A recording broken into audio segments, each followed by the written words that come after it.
This will be a fun one. This is in some ways very comfortable to do and in some ways extremely uncomfortable to do.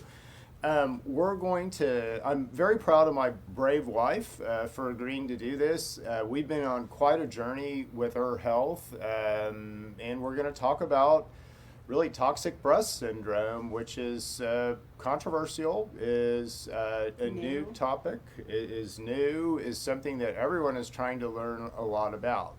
Now, real quick before we get into it, we are sponsored by Neighborhood Nutrition. Cindy, do you want to tell them what Neighborhood Nutrition is? Neighborhood Nutrition, so everybody knows everything we do at New Pharma, but New Pharma is now morphing and becoming a big kid. So we're adding nutrition, still doing everything we're doing at New Pharma and True Medics, but putting it under one umbrella to stop confusing people and call it Neighborhood Nutrition and Clinic. And we're really trying to bring together health and nutrition. For whatever reason, they're always separated. We need to bring them together. Get back to nature, and that's what we're going to do at Neighborhood. That's a good commercial. We can can that for a 30-seconder down the road. And we're coming to you today from the porch of our house. So we're actually moving. So we're in the process of moving. A little displaced. Yeah, a little displaced. So we're not coming to you from the inside of our house because it's a little displaced. So anyway, we're glad to be here today. But this is an important topic, and I really want to start off by, I'm going to interview my wife, which is always kind of weird. But we're going to talk about this from a lot of different angles. But I want to start off really, listening to Cindy's perspective on just when this started and kind of what happened. Because, you got your breast implants a long time ago, right? Yeah, it's been a minute. I was 26 years old. So that was in 2006. So they're 16 years old, and generally they have about a lifespan of 10 years old or less. So I kind of took it to the max. A lot of women do, because a lot of women don't know they're having a problem until there's really a problem that is identifiable and usually turns into an autoimmune. But I've noticed, just little things just throughout the years, and the main thing was digestive. And anxiety, sometimes depression. And when you're anxiety or depression, they kind of hit head on. It's really hard to kind of balance your cognitive, and when you're really busy like us, we work a lot, and so we have to really have our mind with us. We have to be healthy. We have to be there ready to help people, because that's what the business we're in is, to serve people. And I think the reason I let it get so far is I was busy. I was very busy with work, and you always kind of put your health on the back burner, and you're like, well, I'll get to that later when it's really a problem. And I didn't think it would turn into a problem like this, but it's affected my normal life. So the quality of my life is kind of going in the toilet, pun intended. Well, do you want to? I mean, are you comfortable talking about your symptoms? So we have some interesting tools in our office, which I'm really lucky. I'm lucky in that we have those tools, but I'm very unlucky in that I'm an entrepreneur. I have pre-existing issues with cervical spinal problems, and so insurance is very expensive for us, for our families. So we've had to opt for more treatments that are self-insured. Yeah, self-insured, new agey, I guess, but very good things that people have been using for centuries, and for whatever reason, the USA FDA doesn't like any of it. So, and let me stop for you for just a second. And so let me let's kind of put this in perspective, right? Because we don't think about this way, but I want you to think about it this way. If you went in for surgery and somebody left a glove inside of you, would that cause problems? It's a surgical glove. It's surgical plastic. It's, fine to touch your skin, just like a, saline-filled boob. But would that be a problem? I mean, we all recognize that would be a problem, right? So why is it different when we leave another piece of plastic inside of us, or piece of silicone, or whatever it might be made of, that particular petroleum product? Yeah, and again, these are petroleum products, so they're not really they're manufactured, they're synthesized. They're not, God didn't make them, right? So they're not from molecules really that God made. So when that happens, what happens is you just think about, like, I'm going to leave a little piece of plastic inside of you. And what happens is your body, you think your body knows that? It freaking absolutely knows. I have a foreign invader. I must attack it. I must attack it now. And you marshal your immune system to go after that foreign invader. Now, something that stays in you for a long time is going to cause chronic, meaning it happens all the time, meaning you never get rid of it, meaning you're always inflamed, chronic inflammation, just because your body's trying to marshal an immune response against it. If you have chronic inflammation, what happens is you break your immune response. You lose your ability to fight bacteria, to have an innate immune response, to do the things, the sort of first level things that we do to fight bacteria. You lose that ability. So one of the things that we've seen in this, let's say, fight against what's going on with Cynthia is it acts like an infectious disease. So humbly said, I know the situation to put you in, let's say, to begin, not everything, there's still a lot to learn here, but to begin to promote optimal health, okay? And that has to do with the amount of dietary fats that we take in, and it has to do with our eating behavior and how often we eat. And so, as I begin to really validate these things, Cindy and I begin to do these things. Now, interestingly enough, we both should have got healthier, and she got sicker. Yeah, and I didn't really get to what is ailing me. So what we kind of learned is going on inside of me is something called Epstein-Barr. Yeah. And then another one is called Graves' disease. So a couple of autoimmunes that are not in my family, so it's not a genetic thing. This is definitely something, I'm the first one in my family to get these kind of things. So where is it coming from? It's a persistence inside my body that my body is rejecting. And it's it kind of works this way, which is weird, but it, like, 95% of us have Epstein-Barr, have what you have, right? But it just lays there. It doesn't do anything unless we get super weak. Well, how do we get super weak? A persistence, a piece of, a surgical glove sewed up inside of you, causing chronic inflammation will cause you to get persistently weak. But one of the things that we discovered with Cynthia, and this is really interesting because, and again, this isn't really toxic breast because we'll get into that, but it's just more what happens when you start to change your behavior. So we stopped eating meat, and when we stopped eating meat, everything should have gotten better, right? Because I know the right fats to eat, we're eating all the right things, we're eating at the right times. So that should have thrown us both into this kind of hyper healthy, mode. And it didn't for her, and the reason for that is really interesting. And again, we have some tools that are nice, so I can kind of watch bacteria and how it rises and falls. And most of what's wrong with us is bacteria, right? So, all of a sudden, Cindy, we start, cut out meat, we start doing this fasting stuff, and she starts having all these way worse symptoms.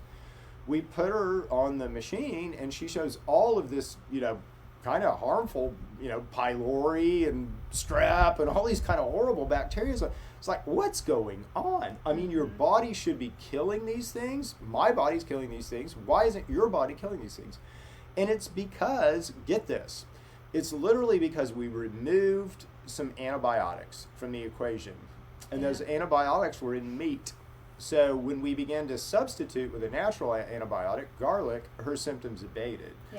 Yeah, so it's been really interesting, though, to try to, let's say, fight, this disease. And what happens here is a little complicated, but Cindy mentioned Epstein-Barr. So if you're having symptoms of toxic breast, they may manifest like an autoimmune.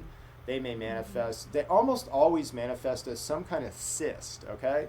So you're going to have some kind of cyst formation in your mouth, in your vagina, somewhere urinary, you're going to begin to develop cysts, and and those cysts are part of this Epstein-Barr, cycle. So when it's active, the cysts are active, And again, that may cause you urinary problems. They may cause you problems in your mouth. It may cause you, it's chronic inflammation, but it may cause you lots and lots of problems.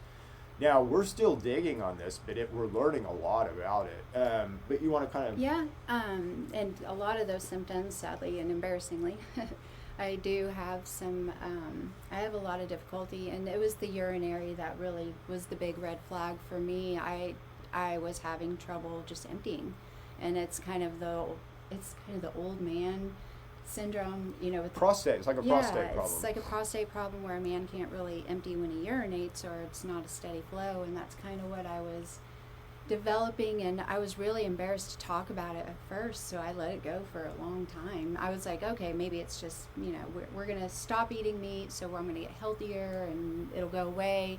We're going to do all these things. I eat so many herbs and CBD, there's no way I could have inflammation. Just literally should never. Yeah, so it was mind-boggling, but then, surprisingly, when we started going down this path of discovery and reaching out to a physician for a consultation, I decided to go back to the physician that actually put these inside of me, Dr. Archibald Miller in Tulsa. He's really good. His office is great. But he's been studying the negative effects of breast implant illness since the 80s, and he specifically named Epstein-Barr syndrome, and that's something that he's seeing in a lot of women that he's helping to remove these breast implants. So I thought that was really interesting, and he's an autoimmune or an immunologist. Yeah. He knows a lot about what I'm going through, and so that gave me a lot of comfort there. Yeah, and one of the things that, so we've looked at a lot of things, the cause, let's say, of, what could be going on with toxic breasts, and my initial thinking on it was some kind of fungus or bacteria, associated with the actual plastic, or the silicone, if you had silicone, or silicone leaching could certainly do it. So there's, a lot of things that could happen. But it looks like, again, 95% of us, so again, it's way, way more likely that you have Epstein-Barr than you don't have Epstein-Barr. It's way, way more likely that everyone in your family has Epstein-Barr.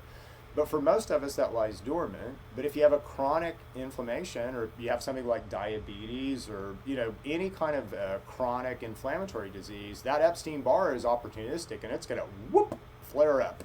Mm-hmm. And so this is what appears to be happening with toxic. It's not necessarily. It's just your body is trying to defend itself against a foreign invader, a plastic glove left inside of you, and that takes work on the part of your body. It just leaves your body weak to things like where Epstein-Barr can kind of come in and opportunistically grow.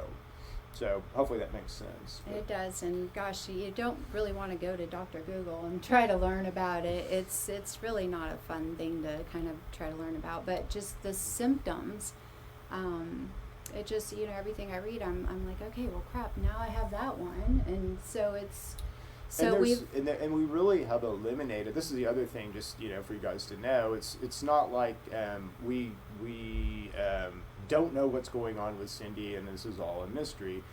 We have literally eliminated every single other possible cause other than the metal in her neck fusion for chronic inflammation. So again, everyone gets inflamed at times and has bacterial growth and all this kind of stuff at times, but it shouldn't be like this. And with her, it's like this because of she's basically has an infectious disease that is sort of helped and promoted by this chronic inflammation. So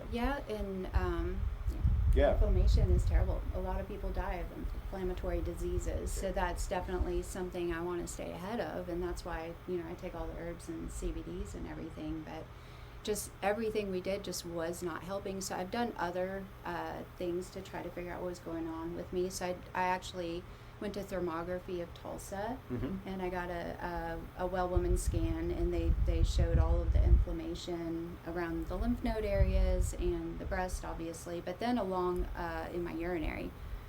So they were able to kind of identify where my hot spots were in my body.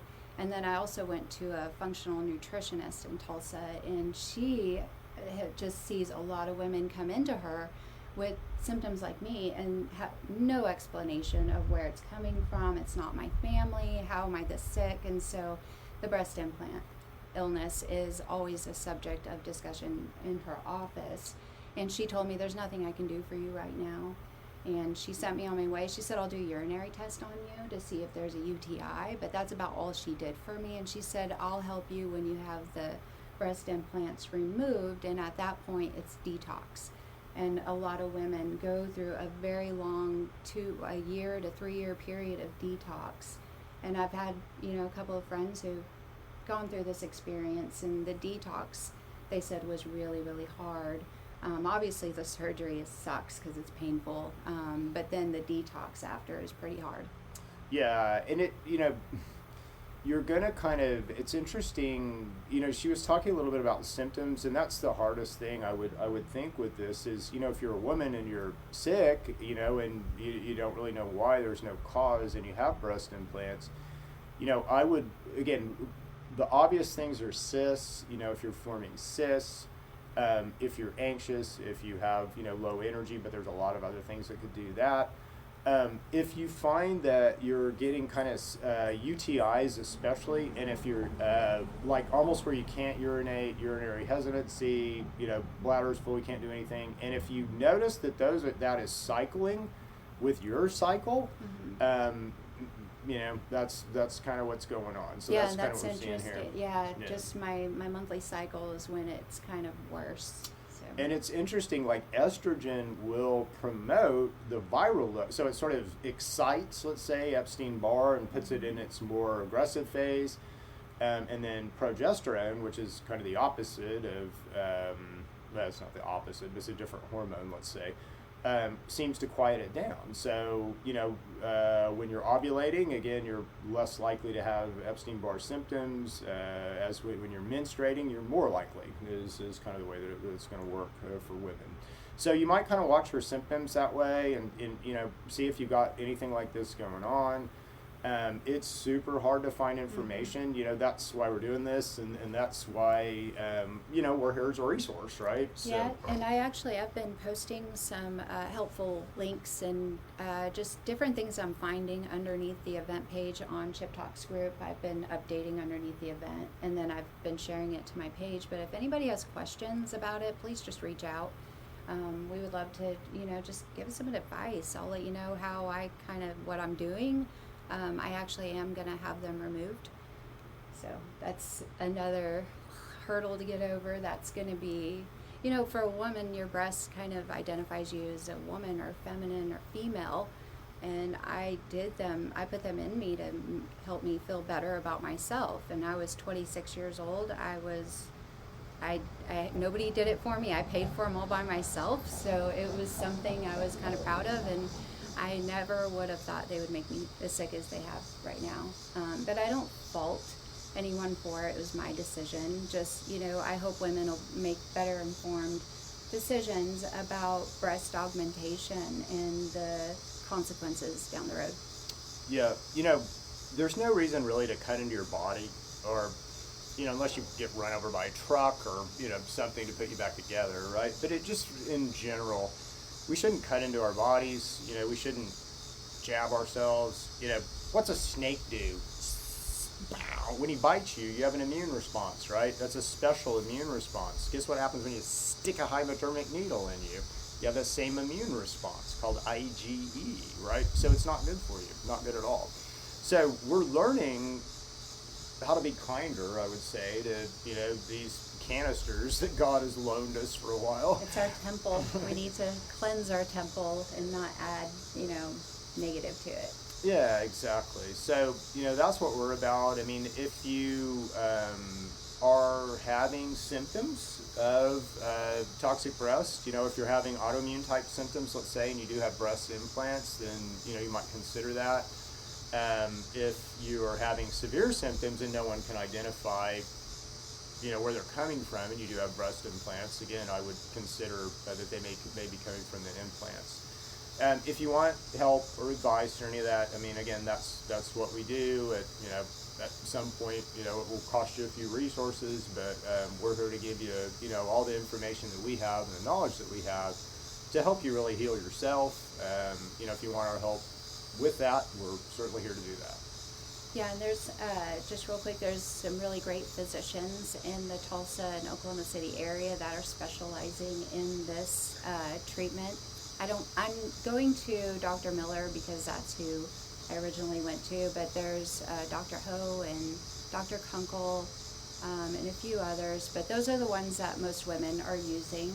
I belong to a couple of breast implant illness groups. There's a big one here in Oklahoma. So if you are suspecting that you have issues, I do encourage you to reach out or to join these groups. There's Breast Implant Illness of Oklahoma, and then there's Breast Implant Illness by Nicole. I can't remember her name, but there's 2 groups that I'm part of. There's a lot of good resources in there. A lot of women are telling their story, and that's what we have to go on. There's no real diagnostic test that we can go take, or a doctor I really definitively say you have breast implant illness. You might tell them about the FDA.